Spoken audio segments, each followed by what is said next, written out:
right, so we've got Steven Stamp Blacks with us. This first play that you pointed out. That's a really smart play by Bobby Kidd, who's a smart lacrosse player.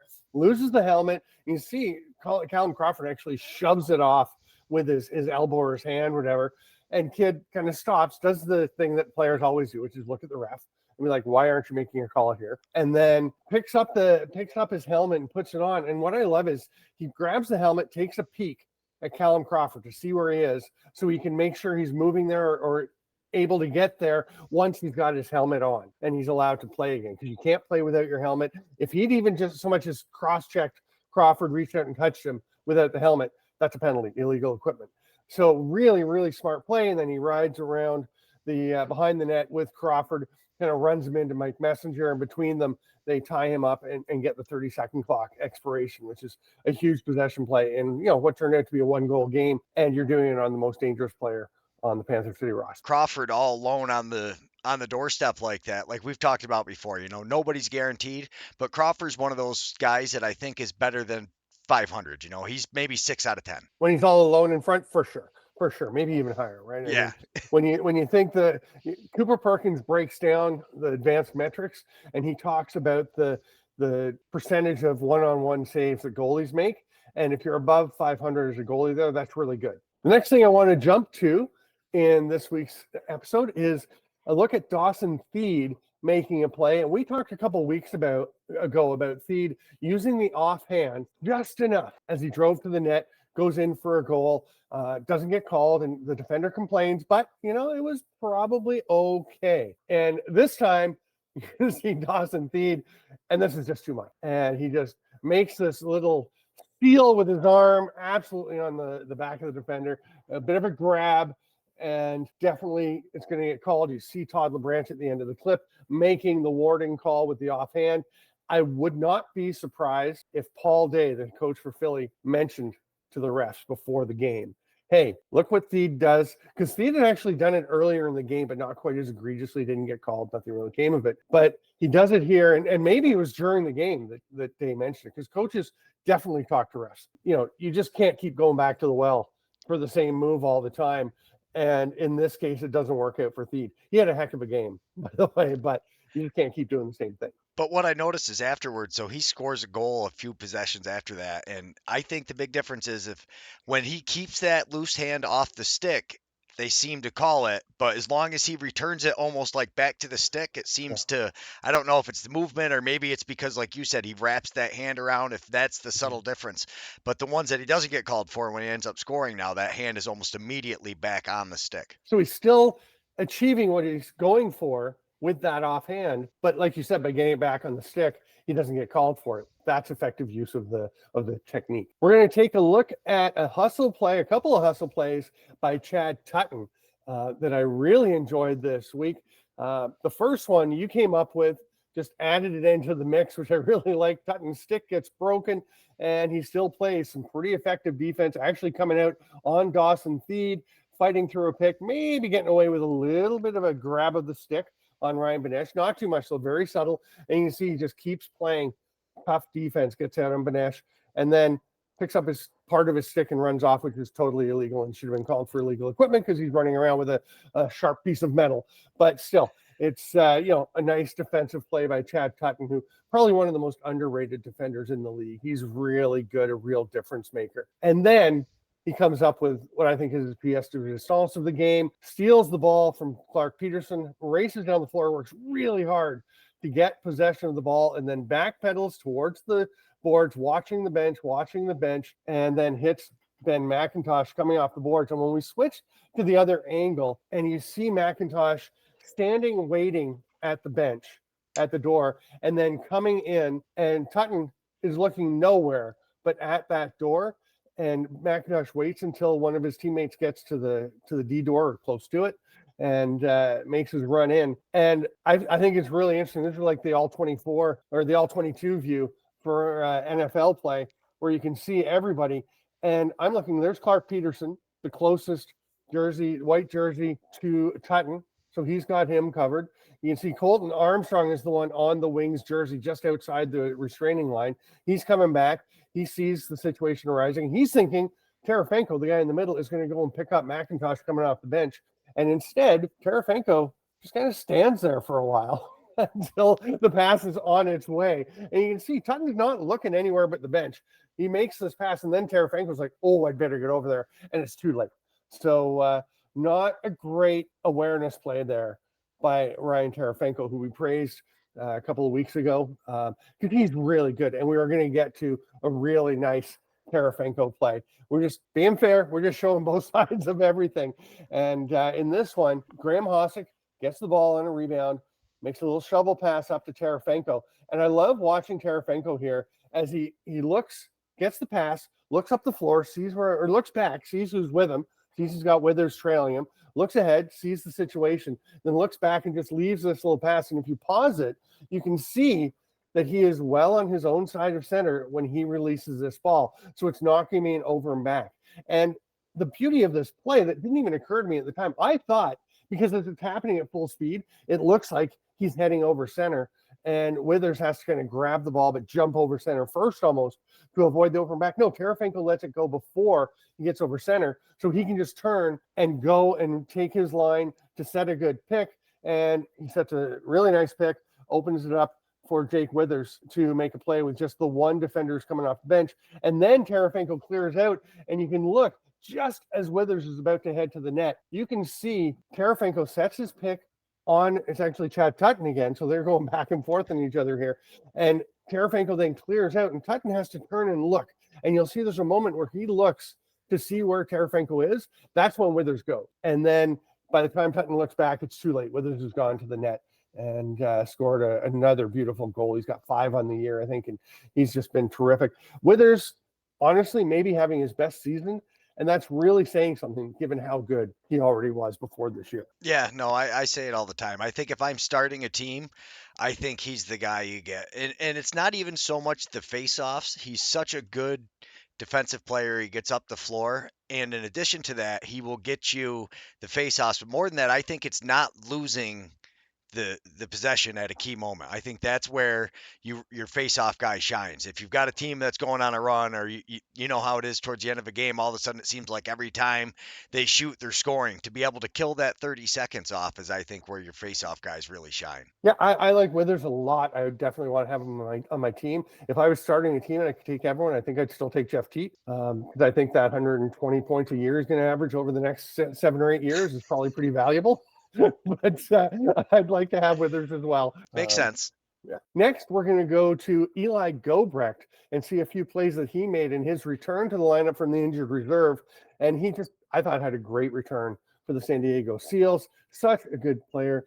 And we're going to see a few of his plays that he makes. And the first one that we've got is just him racing in at the end after a Trevor Baptiste shot that goes awry. And he's going to come running in, fight through Tim Edwards, pops up to Dylan Ward, and I'm getting ahead of myself. And he jumps up, puts pressure on Ward, then comes over and helps to make this turnover happen where San Diego gets the ball back. Great little play there, just with the pressure. And they talked about it quite a bit. I think Cooper Perkins and Nick Casello on the broadcast did a really nice job. So then he's going to just battle to get a loose ball. This is the one he comes away with the loose ball, fights through Chris Wardle, takes off, heads up over center, and actually makes a pass to Graydon Bradley that I would probably prefer he not make. Personally, I think he was in a better shooting position. Now, he had the defender come out to him. Bradley had some space, but Bradley's on his offside. They wind up getting possession anyway. And then Austin Stotts, boom, rips home his 6th goal of the game. The floor is littered with socks and a pair of flip-flops, which I thought was fantastic. And then we have one more play, and we have a couple more plays here. Gobrecht comes off the bench to take away transition, and there's the pass by Dylan Ward going up to either Connor Kelly or Zed Williams, who probably make a mistake by getting so close to each other on the breakout. They got to spread out so that he can't cover them both, but they're there, so he is able to cover both players and does it really well to take away a transition chance for the Mammoths. Just a terrific game for Gobrecht. And then we're going to have one more. We're going to have a couple more plays. It's just so good. Yeah, we're going to go with one more. This is right later. It's a 7-5 game. You can see just before the half. and things still in contention here at this point in the game. And what a play he makes to get through the forecheck pressure and just get away from these two mammoth players. You've got McLaughlin, you've got Wardle, goes through them once, whoo, goes back through them again, up into the offensive zone, then hands it off to Kyle Rubish, heads to the bench because he's probably knackered because he's been working really hard. But that's just a fantastic play by Gobrecht, and I think it's really interesting to see him back. And he may be the best defender on the Seals, and that's a team with Kyle Rubish on it. I mean, Rubish is great; he's probably the all-time best. But right now, Gobrecht is probably as good as anyone on that team. Interesting thing, when you look at today's episode, there are probably 3 players from today's show who are going to be on the U.S. team for this fall's World Championship. We're going to next jump to some nice plays around the net to wrap up this episode. We're going to start with Thomas Hogarth. And this is a great play because he makes sure that he possesses the ball. You can see there's the rebound sitting in the crease.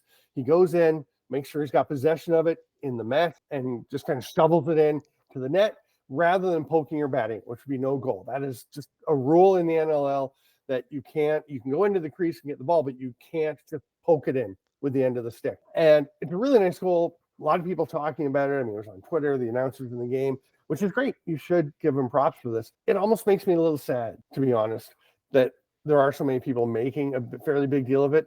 Yes, it's a smart play. It's well executed.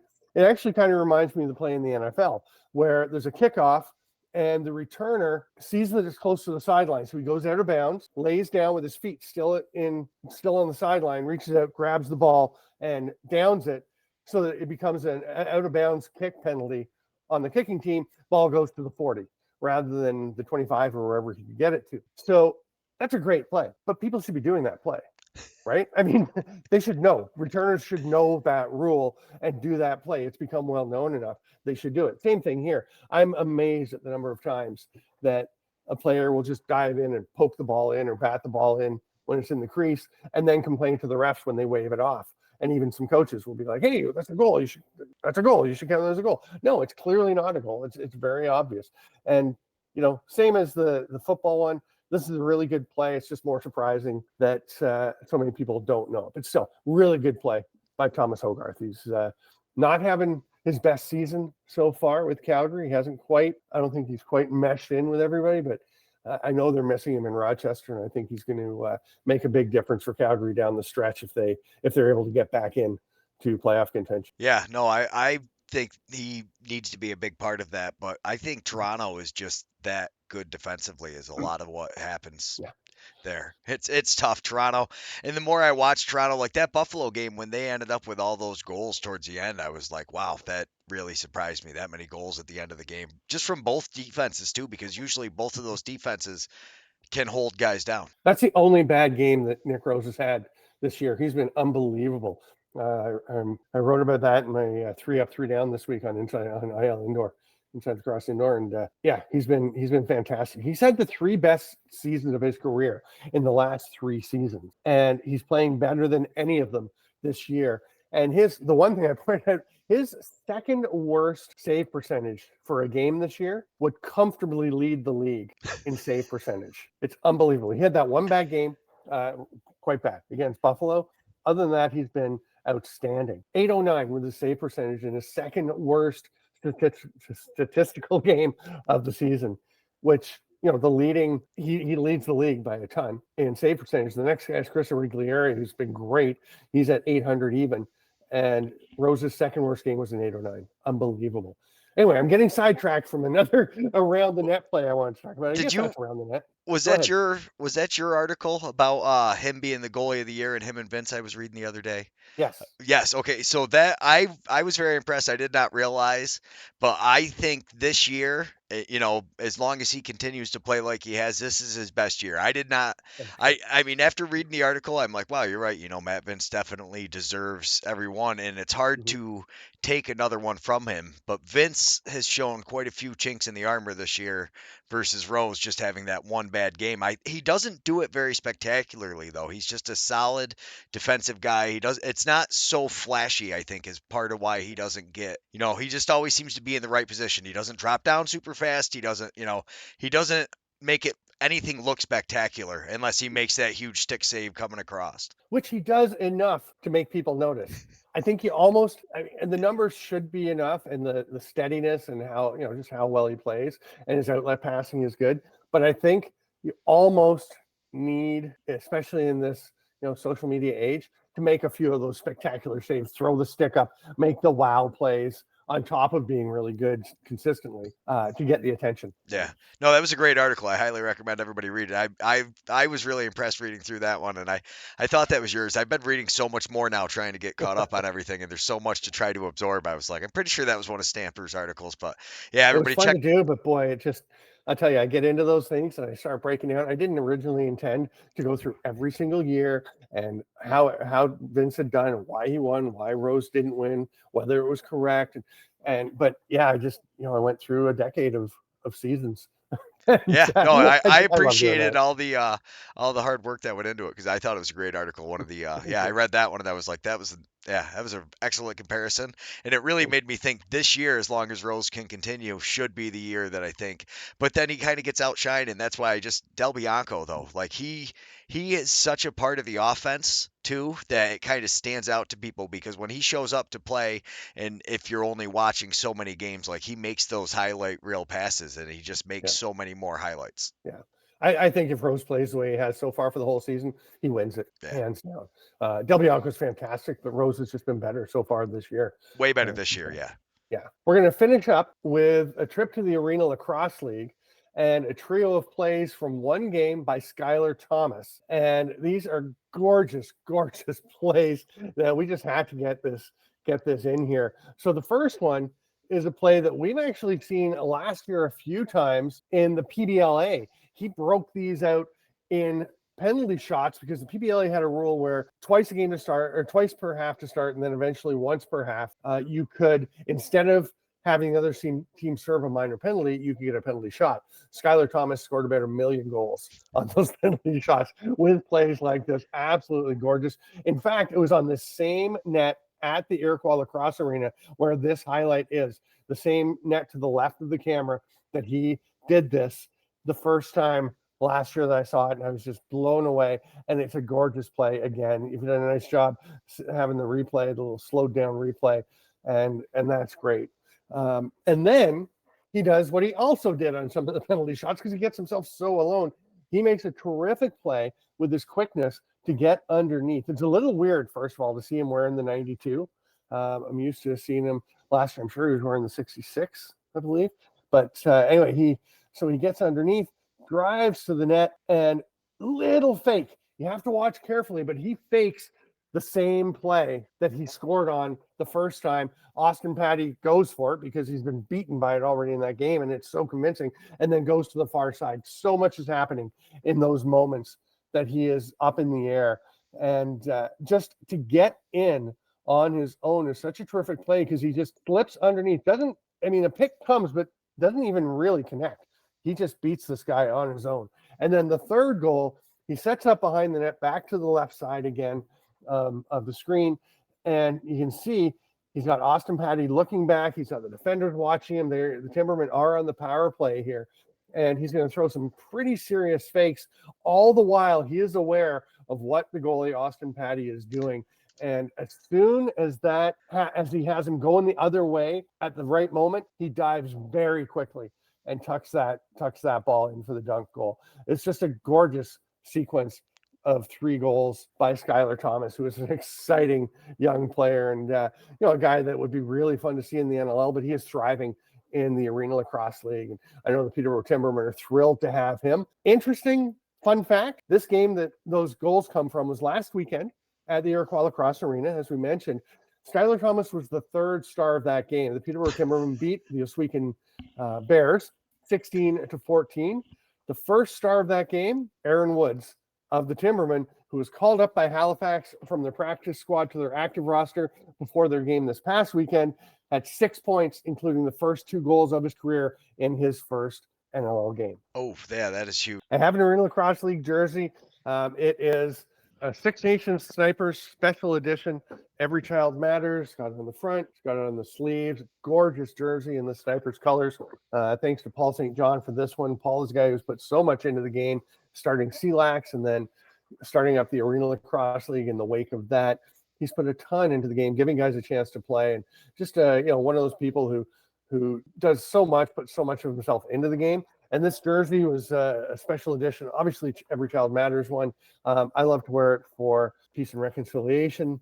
I tend to wear it, so which actually tends to fall on the lax die. So I've worn it to the lax die the last couple of years on the one day. I was gonna say And this is a jersey I've seen you wear because that is one thing is that most of the time for the Lax Night games you don't have jerseys on just because you always say you don't want it to seem like you're in favor of one team or another. yeah, But this is a jersey I've seen and it makes sense as to why you can wear it for any occasion. yeah. So that's when I wear it. I mean, and I always get compliments on this. I remember I was wearing it in Costco once, and a guy came up and asked me about it, and we had a chat. He's First Nations, and we just talked about the whole thing. It was really cool. I mean, it's just it gets a lot of attention. It gets a lot of positive comments, and I mean, it is pretty easy to spot. Right, I'm 6'9", about 300 pounds, and it's a bright orange jersey, so it does tend to stand out a bit, I think. Absolutely. One of my Rebesky mugs, by the way. Oh, I like that. All right, Stamper. Thanks so much. As always, everybody, you can check him out on IL Indoor Lacrosse. He's one of the main contributing authors and the editor for the magazine, and it's definitely there's always interesting reads. I highly recommend everybody check out that article from last week with the goalie of the year conversation when it comes to Nick Rose. A lot of awesome facts, and it's kind of a blast through to get caught up on some of the history for those of us that are a little newer to the box lacrosse world. So thanks so much for that, and I appreciate all the work you put into it. Hey, it's always a pleasure. I love coming on and chatting and looking at some of these, less common highlights. And I, it's funny because the one you're talking about with Matt Vince and Nick Rose led me to do a Steve Friolo story about why he's never won a Defender of the Year because he's been so good for so long, and just one of the best players and one of the best and most interesting guys in the league. And I went through the same thing, went through every year. And should he have won it? Maybe he should have won one, but for the most part, there's always. I mean, he lived in the era. He's played through the era of Kyle Rubish and Graham Hossick and such. So it's just a tough time, but he's a great one. I'd say a Hall of Famer. So yeah, thanks. Go to IL Indoor and check it out. And it's always fun doing these. Thanks, Greg. Absolutely, thanks. So.